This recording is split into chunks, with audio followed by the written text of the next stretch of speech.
ब्रह्ममुरारिसुराचितलिङ्गम् निर्मलभासितशोभितलिङ्गम् जन्मज दुःखविनाशकलिङ्गम् तत्प्रणमामि सदा शिवलिङ्गम्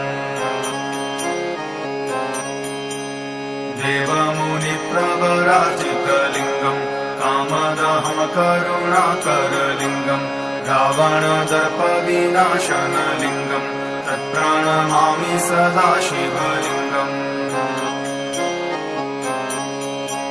सर्वसुगन्धिसुलेपितलिङ्गम् बुद्धिविवर्धनकारणलिङ्गम् सिद्धसुरासुरवन्दितलिङ्गम् तत्प्रणमामि सदा शिवलिङ्गम्